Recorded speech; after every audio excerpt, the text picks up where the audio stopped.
Loving ourselves just the way we are. Thank you, God. Our inspirational reading this morning is taken from one of the pink books, which are channeled messages from the present Jesus, channeled by a group called the Brotherhood of the Followers of the Present Jesus. This was first channeled in 1985. On page 5, he says, I ask again for your help and cooperation, which you are always giving me. Radiate love into your environment daily. Project light and love into every international situation that seems to be in turmoil. The concentrated thoughts of love and light heal everything that seems to be unlike the peace, love, and joy of God. I thank you for your help. And again he says on page 1, prepare yourself to be drawn deeper.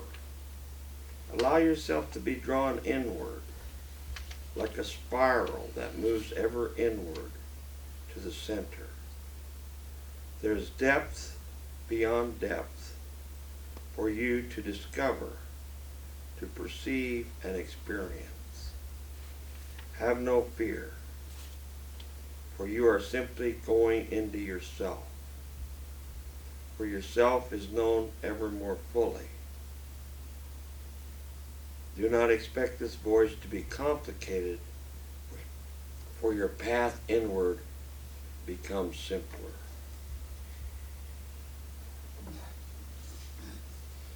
Our speaker this morning is a longtime member and minister with the teaching of the inner Christ. She's a retired professor from the college, from the University of San Diego, and I think of her as our international minister because she originally came from Germany and she travels back there quite often, about every year, and she has a bit of a different perspective. Well, the title of her talk this morning is very interesting. What does love look like? Let's welcome Reverend Brigitte Heimers.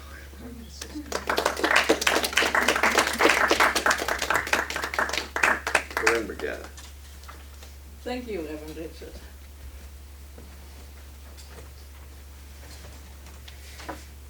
Good morning. Good morning. What does love look like?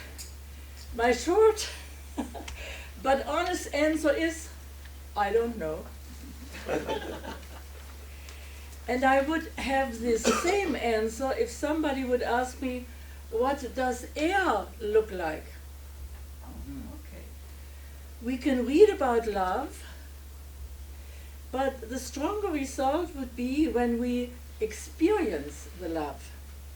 When we know deep inside that love is the essence of who we truly are.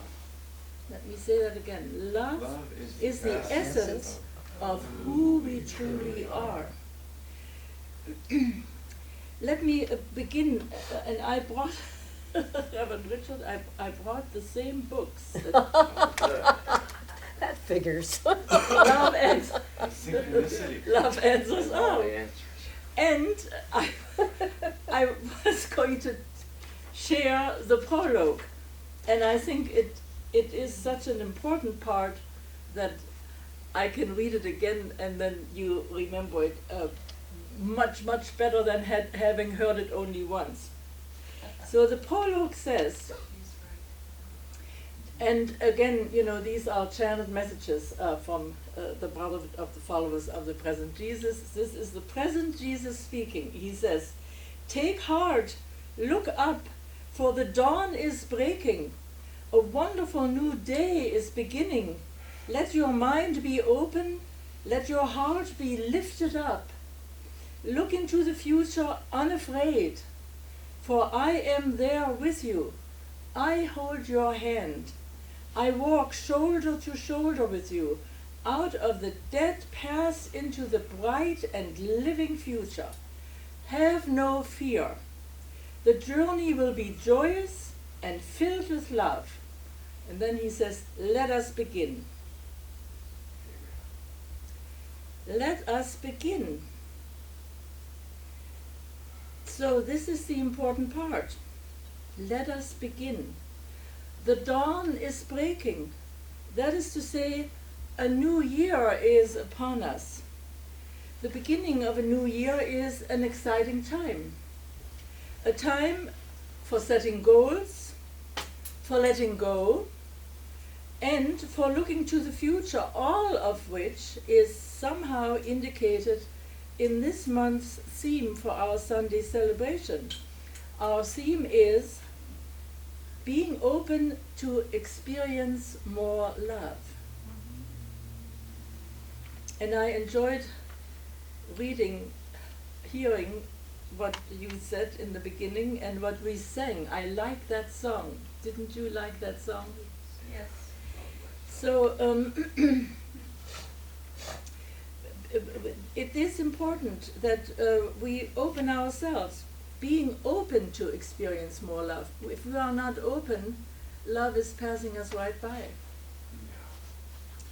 So, but before we put the past behind us, let's remember the important things we have learned last year. And these might be different for each one of us. In general, however, I suggest we might have learned through facing challenges that we are capable of dealing with whatever life presents to us. I think you would agree. Whatever life presents to us, we need a way to deal with it. We might have awakened to our own sacredness through the inner contact with our I am self or our Christ self, that God being within us who lives and who loves us unconditionally. For some of us, this might have meant a deeper connection to our contacts, or even new contacts which we might have received last year. We might have relearned other things. For instance, the importance of loving and letting others love us in return. The value of forgiveness in all our relationships. All of which led to important breakthroughs in living, I am sure. Most important of all, we might have learned that we can always start over, that each moment is a new beginning, ripe with possibilities. So let us this morning build on these ideas, especially in light of self-leadership. When we lead ourselves with love, it simply means to lead ourselves from the Christ level of consciousness, to lead ourselves from the heart. The heart is the center of our being, and the heart is much more.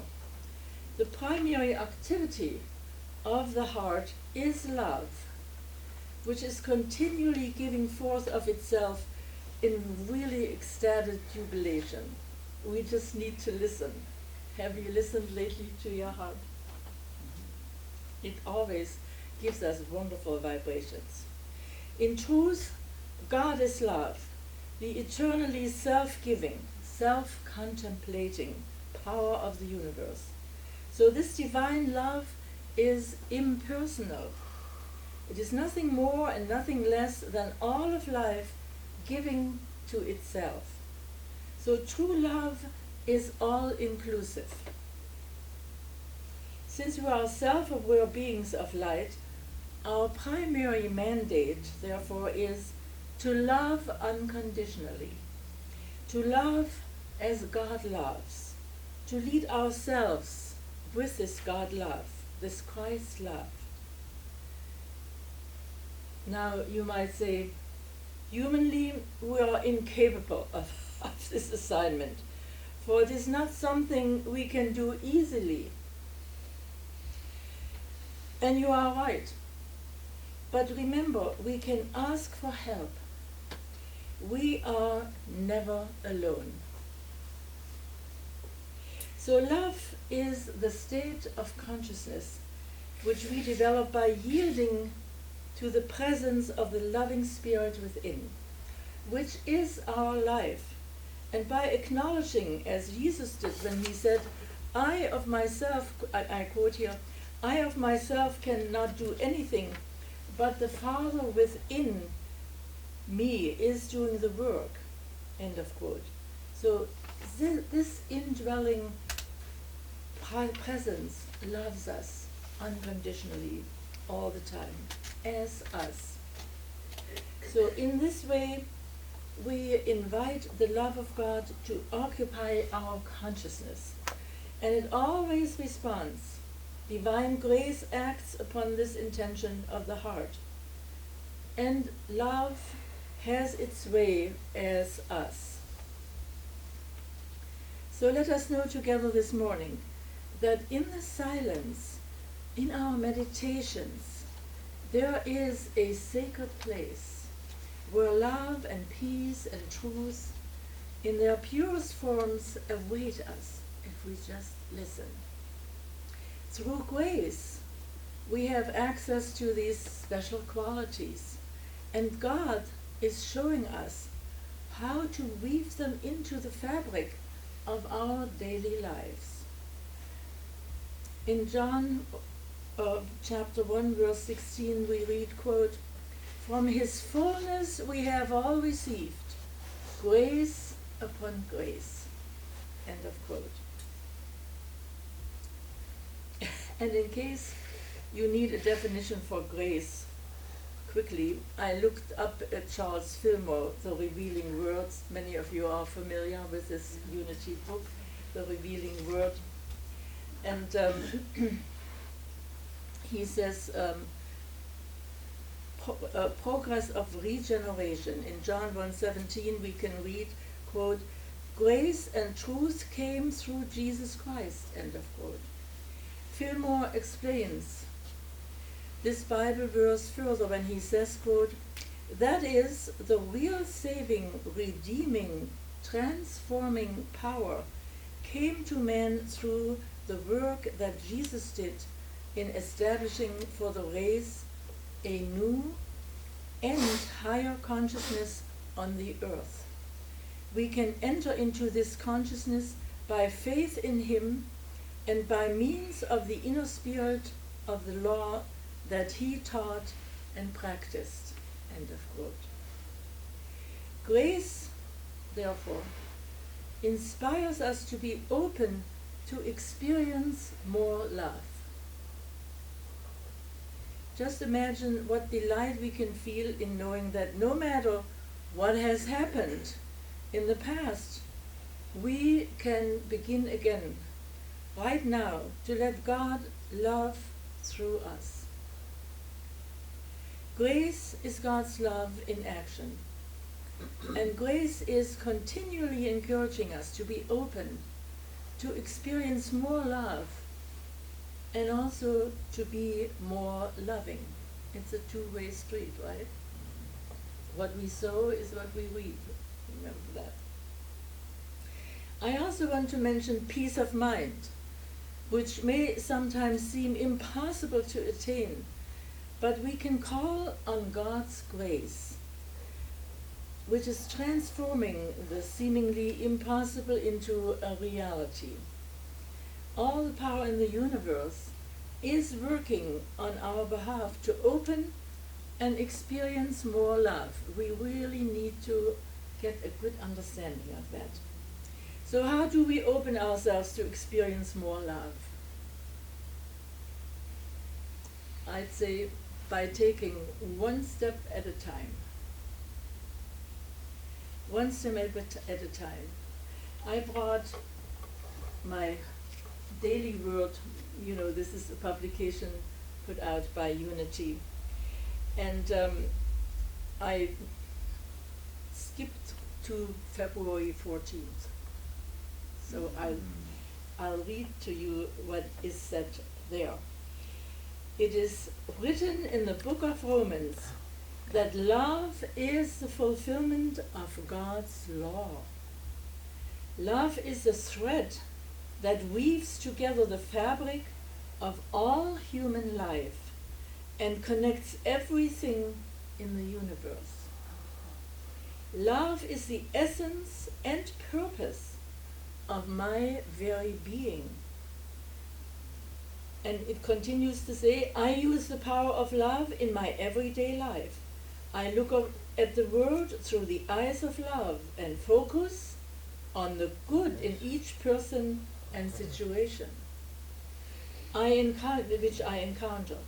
If I cannot find the good, I lean on my faith in God and trust that the omnipresent power of love is always present, even when I cannot see it.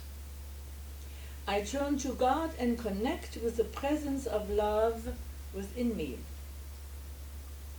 And that section concludes by saying, love is the essence of who I am, and I am able to call upon the power of love in every moment.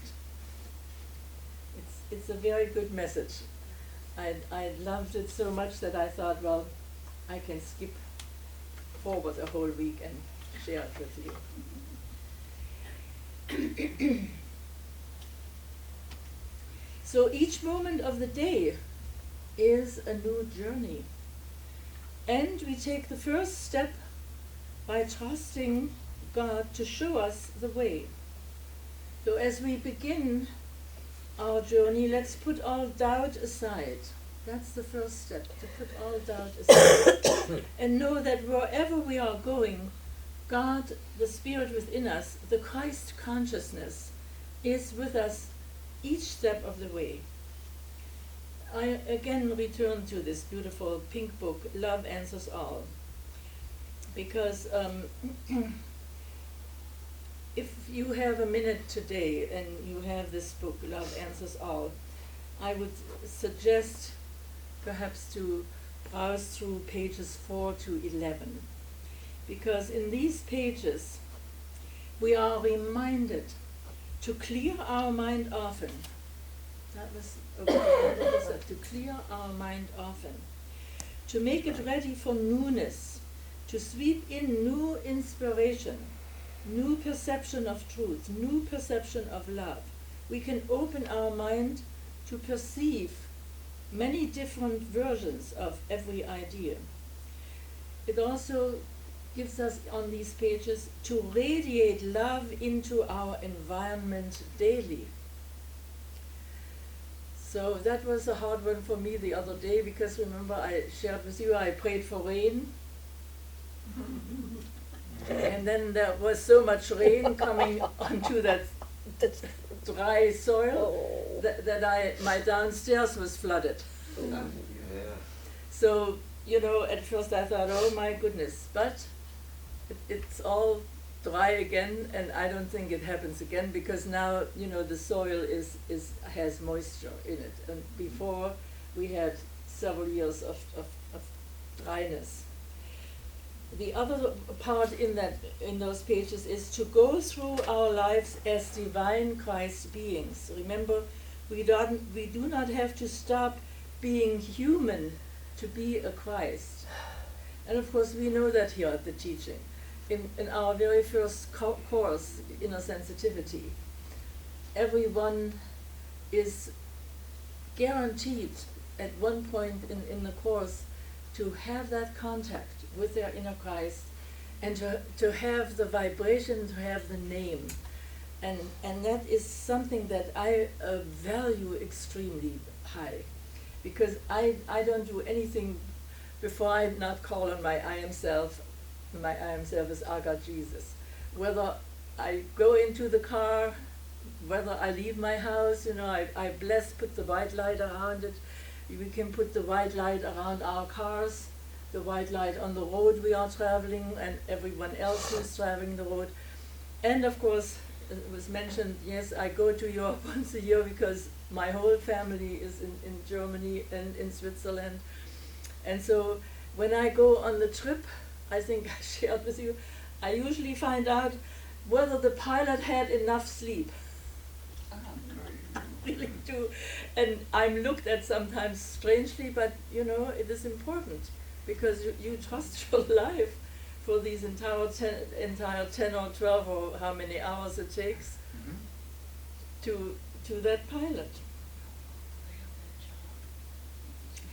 Another point in those pages is to let love fill our aura, that it may awaken the true spirit within all we meet. And that is important too, because we might sometimes meet a person who doesn't have a very good day, and we seem to want to label that person grouchy, right? But that is a criticism.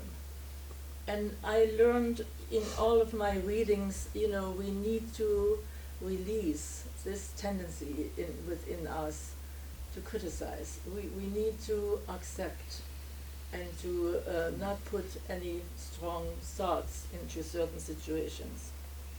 Another point in those pages are to send love into every thought, into every avenue, into every corner of our life. And so you might want to ponder on that, because that includes also past experiences, past days of our life. Another point is to be aware of the Christ love reciting in our heart, and to be conscious of every opportunity we share, or of every opportunity we have to share this love with others. Love must be shared, Jesus says. And of course, how can we do that? We can have a smile on our face, you know, even if we go into a grocery store or any other place, we can have a smile on our face, and let me tell you, it is contagious. If you smile, I guarantee you get a smile back. Have you ever experienced that? So this is important. Another point is to let love guide us in all things, also in our personal relationships, to turn over to love all that troubles us. For love is the law that supersedes and rises above all other laws. Love is the law above all other laws. Love knows no personality. Love knows no opinion. Love knows no fear. And of course that word, fear, is a word that needs to be enlightened. I think that might be food for another talk. Because if we are allowing ourselves to be filled with fear, it is usually happening a very negative effect. Because when we are fearful, we are not able to be our very best and to do our very best. Another point is to love ourselves. This means to love ourselves right now, right here, and to know our true self. And so sometimes we need to learn to love ourselves. Have you had this challenge in your life? Sure. It is important that we really send love to us first, because the love that we send to ourselves is magnified and is the love that we give to others. And the last point that I want to mention on these pages, to know the importance of our love. It is the only power, and of course I'm always grateful to Anne DeLam for her wonderful song that we sing so on so many occasions. So love, it is the only power. And love going out as we direct it can perform all the miracles that we desire. And I think that is an important thought to keep in mind. With love, we truly can even change the weather. So in this way, the warmth of infinite love radiates from our heart, and it cuts through the chill of discord and separation. Even if we meet a person that is not in the very best mood, when we send our love, we can observe a certain change in that person. And when I was still teaching at the University of San Diego, you had all kinds of students in your class.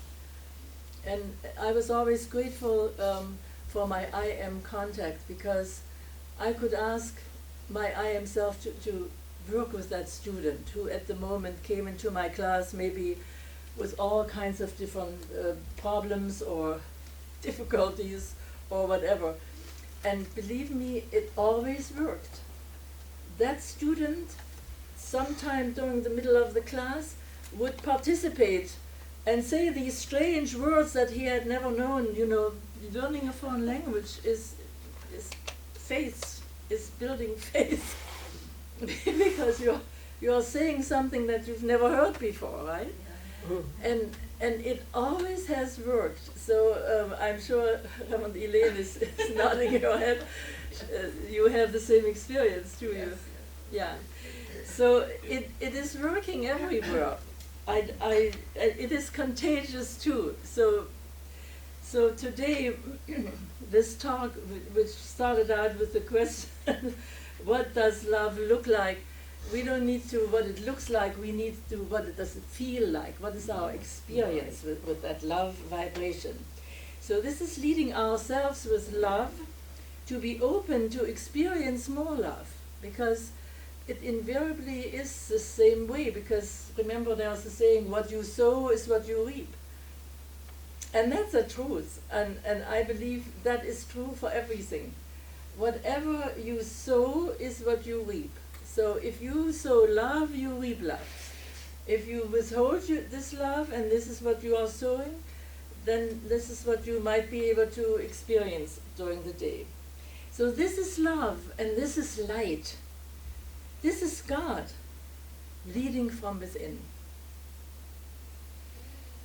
So that's my message this morning. Thank you.